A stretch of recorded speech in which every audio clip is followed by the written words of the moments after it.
اور وہ بھی جو نہیں بتائے جا سکتے. مثال یہ بتایا جا سکتا ہے کہ 5 دن ان کی لائٹ 0 رکھی گئی. مطلب بالکل وہ علی محمد خان کہتے ہیں کہ عمران خان کہتا ہے کہ میں نماز جب پڑھتا تھا تو مجھے اندازہ نہیں ہو سکتا تھا کہ میری جو سجدہ گاہ ہے وہ مجھے نظر نہیں آتی, جائے نماز نظر نہیں آتی تھی, مجھے وقت کا اندازہ نہیں ہوتا تھا, دن رات کا اندازہ نہیں ہوتا تھا, تاریخ کا اندازہ نہیں تھا. مطلب اس حد تک 5 دن تک. اور ویسے بھی 24 گھنٹے یا چند گھنٹے بھی وہ کہتے ہیں ایک شخص کو اندھیرے میں رکھا جائے تو اس کا ذہن پھٹنے لگ جاتا ہے. لیکن یہ خان صاحب تھے, ان کا جناب مضبوط اعصاب کا مالک, وہ ان 5 دنوں کو بھی برداشت کر گیا. اور 5ویں دن بعد جناب اس کو جب نکالا گیا اور دروازہ کھولا گیا تو اس کو نظر نہیں آیا, کئی منٹ تک ان کو نظر نہیں آیا. یہ پوزیشن تھی جناب. تو گنڈا پور صاحب نے ایک تو عمران خان صاحب کے ساتھ ناروا سلوک کی جناب تصدیق کی ہے, پہلی بات تو یہ. دوسرا انہوں نے وارننگ دی, جی اب آئندہ برداشت نہیں کریں گے. میں اس کو فضول سمجھتا ہوں, یہ پہلے بھی بڑی وارننگ دے چکے ہیں, ان کی وارننگ سے کچھ نہیں ہوتا. ہاں البتہ جو انہوں یہ پلان دے رہے ہیں, پروگرام دے رہے ہیں, ہاں اس میں البتہ کچھ جان مجھے نظر آتی ہے. تیسری بات جناب, انہوں نے کہا کہ یہ جو ہمارا پروگرام ہے یہ کلیئر انہوں نے کہہ دیا حکومت کے خاتمے کا ہے. یہ نہ صرف عمران خان کی رہائی تو دور کی بات ہے نا, یہ صرف عمران خان کی رہائی کے لیے تو ہے سو ہے, یہ حکومت ختم کرنے کا پلان ہے باقاعدہ. مطلب کھل کے کہہ دیا انہوں نے کہ کرو جو کچھ کرنا ہے تم نے, کرو گرفتاریاں شروع کرو. پنجاب بھر میں, سندھ بھر میں, بلوچستان بھر میں, خیبر پختونخوا میں اس وقت حکومت اپنی ہے, فوری طور پر کوئی ایلیگیشنز بھی نہیں ہے, اور فوری طور پر تم گورنر راج بھی نہیں لگا سکتے ہو. یہ 2 تاریخ کو اعلان ہو رہا ہے, 9 نومبر کو باقاعدہ اس پر جرگہ بیٹھ جائے گا یا اجتماع ہو جائے گا. اس دوران 7 دن میں کوئی بہانہ کریٹ کرو گے, بناؤ گے تو خود اپنی منہ کی کھاؤ گے. اور یہ جناب خیبر پختونخوا گورنمنٹ کے انڈر یہ سب کچھ ہوگا. اس کی کیوں؟ وہاں تم بدماشی نہیں کر سکتے, وہاں گرفتاریاں نہیں کر سکتے, لوگوں کو لاپتہ نہیں کر سکتے, اور یہ سب کچھ اس کے اندر. اور یہ اس نے کہا جی کفن مان کے گھر والوں کو بتا کر آئیں گے کہ ہم جناب جا رہے ہیں, اگر زندہ واپس آ جائیں تو بہت اچھی بات, نہیں تو پھر جنازے پڑھ لیں. یہ بیان پہلے بھی دے چکے ہیں. چوتھا جناب, انہوں نے کہا یہ جلسہ منسوخ نہیں کیا بلکہ ہم نے صرف جگہ چینج کی ہے, پلان تبدیل کی ہے, اور یہ اس کو جرگے کا نام بھی دے سکتے ہیں آپ. مطلب جرگے میں بڑے بڑے فیصلے ہوتے ہیں اور اس میں بھی بڑے بڑے فیصلے ہوں گے. اور 5ویں بات جناب کہ یہ صرف ثوابی کا جلسہ نہیں ہے, یہ پورے پاکستان کا اکٹھ ہے. اس میں پاکستان کے بھر کے لوگ, اسی وجہ سے ثواب انٹرچینج پر پشاور پہ نہیں رکھا. پشاور پہ آپ کرتے, آپ کا دارالحکومت ہے, وہاں جناب آپ دارالخلافہ ہے صوبے کا, وہاں آپ جلسہ کر لیتے ہیں, کوئی فرق نہیں پڑتا. یہ جلسہ نہیں, جلسے نہیں, اب یہ جرگہ ہے اور جناب اکٹھ ہے, اور اس میں جناب پورے پاکستان سے لوگوں کو آنے میں بھی آسانی ہو, لہٰذا ثوابی انٹرچینج پر جناب یہ جلسہ رکھا گیا ہے. اچھا, اور پورے پاکستان سے لوگوں کو آنا ہے. اور چھٹی بات جناب کہ یہ فائنل کال ہے, اس کے بعد کوئی اور کال نہیں دی جائے گی, یہ بھی طے کر لیا, اس کے بعد کوئی کال نہیں ہوگی. عمران خان رہا ہو نہ ہو, کچھ بھی ہو جائے, یہ فائنل کال ہے, کشتیاں جلا کے جانا ہے, واپسی کی امید نہیں ہے, یہ انہوں نے بتایا. اچھا, 7ویں بات, انہوں نے ڈیل کی تردید کی. انہوں نے کہا جی کوئی ڈیل نہیں کر رہے آپ, اسٹیبلشمنٹ سے نہ ڈیل کر رہے ہیں, نہ گورنمنٹ سے کر رہے ہیں, نہ اب تک کی ہے اور نہ آئندہ کریں گے. یہ 7واں پوائنٹ تھا جو گنڈا پور نے بتایا جناب.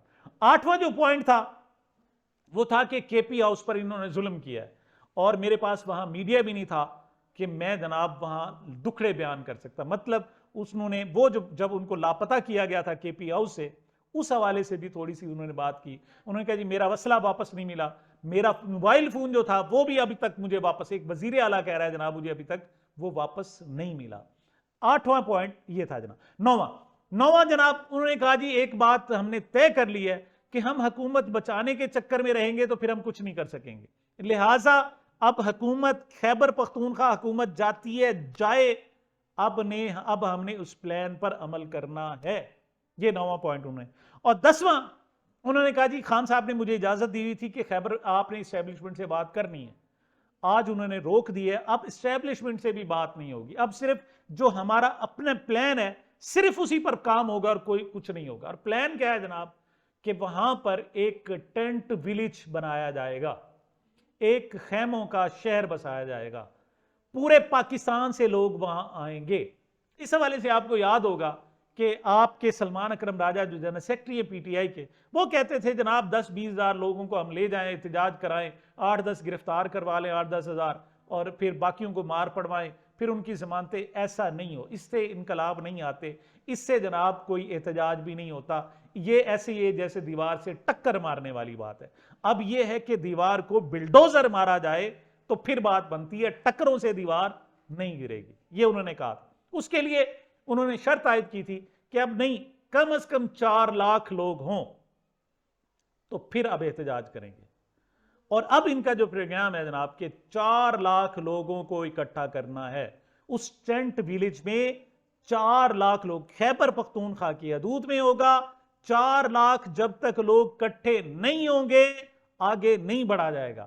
اور کچھ لوگ تو 4 لاکھ کہہ رہے ہیں، کچھ لوگ کہہ رہے ہیں نہیں، یہ جناب اس وقت خیبر پختونخوا کی آبادی جو ہے وہ فرض کریں جناب 4 کروڑ ہے، تو جناب وہاں 4 لاکھ لوگ اکٹھے کرنا کوئی مشکل نہیں ہے، 1% ہے جناب ٹوٹل، اور پی ٹی آئی 95% وہاں سے جیتی ہوئی ہے، تو ان کے لیے صرف خیبر پختونخوا سے 4 لاکھ لوگ اکٹھے کرنا مشکل نہیں ہے، اکٹھے ہو سکتے ہیں۔ لیکن یہ اجتماع صرف خیبر پختونخوا کا نہیں رہے گا، اس وجہ سے ثوابی انٹرچینج پر رکھا گیا ہے، یہاں پنجاب سے بھی لوگ جائیں گے، خیبر پختونخوا کے لوگ تو ہوں گے، بلوچستان سے بھی آئیں گے اور سندھ سے بھی آئیں گے، مطلب یہ ایک قومی اجتماع ہوگا۔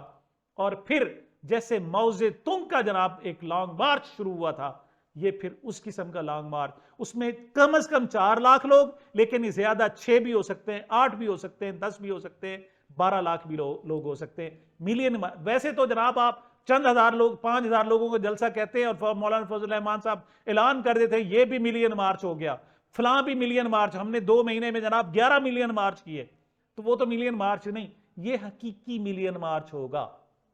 اور 4 لاکھ لوگ جو اس وقت جناب بیعت کر کے آئیں گے، باقاعدہ حلف دے کر آئیں گے کہ جناب ہم نے اب سچ کا بول بالا کرنا ہے، ہم نے ظلم برداشت نہیں کرنا ہے، اب ہم نے جناب اپنا مینڈیٹ واپس لینا ہے، اس جعلی حکومت کو گرانا ہے، یعنی کہہ کے آ رہے ہیں کہ یہ جناب حکومت ہم گرانے کے لیے آ رہے ہیں، مطلب پہلے اعلان کر دیا۔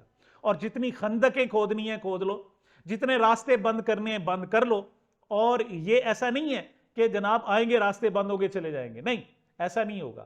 یہ پہلی بات تو یہ کہ 9 کو جلسہ ہوگا، اور 10 کے بعد اس ٹینٹ ویلیج کو اب کسی وقت بھی آباد کیا جائے گا، اور یہ آباد رہے گا، 15 دن لوگ اکٹھے نہیں ہوتے، 15 دن رہے گا، مہینہ نہیں ہوتے، جب تک ملینز لوگ، یعنی کم از کم 4 لاکھ اکٹھے نہیں ہوتے، اور 4 لاکھ اور 1 ملین کے درمیان نہیں ہوتے، اس وقت تک یہ وہاں سے نہیں ہلیں گے۔ اور یہ جب نکلیں گے تو وہ کہتے ہیں نا جی کہ وہ قافلہ اس شان سے پھر نکلے گا کہ پھر کانپے جو ہے وہ ٹانک جائیں گی۔ بہت بڑا پروگرام ہے جناب، یہ اس کے ابتدائی خد و خال جناب گنڈا پور نے دیے ہیں، اب دیکھتے ہیں کہ اس کے ریفائن کیسے کرتے ہیں۔ یہ صرف یہی نہیں ہوگا، اس میں بہت سارے لوگوں کو مختلف کام ذمہ لگائے جائیں گے، بلوچستان والوں کو علیحدہ کام ہوں گے، سندھ والوں کو علیحدہ کام ہوں گے، پنجاب والوں کے ذمہ علیحدہ کام ہوں گے، خیبر پختونخوا اس کا میزبان ہوگا، اور صرف بات یہی نہیں ہوگی بلکہ اوورسیز پاکستانی بھی ہوں گے، اور 5 نومبر کو امریکہ میں الیکشن ہونے ہیں، وہ بھی اس وقت تک ہو چکے ہوں گے۔ یہ جناب ابتدائی جو پروگرام تھا وہ میں نے گنڈا پور کی زبانی آپ کو بتا دیا ہے، اس کو مزید ریفائن کیا جا رہا ہے، کیا جاتا رہے گا، انشاءاللہ آپ کو آگاہ کرتے رہیں گے۔ تب تک مجھے اپنی چینل کو اپنی محبتوں اور دعاؤں میں یاد رکھیے گا۔ ملتے ہیں چھوٹے سے وقفے کے بعد۔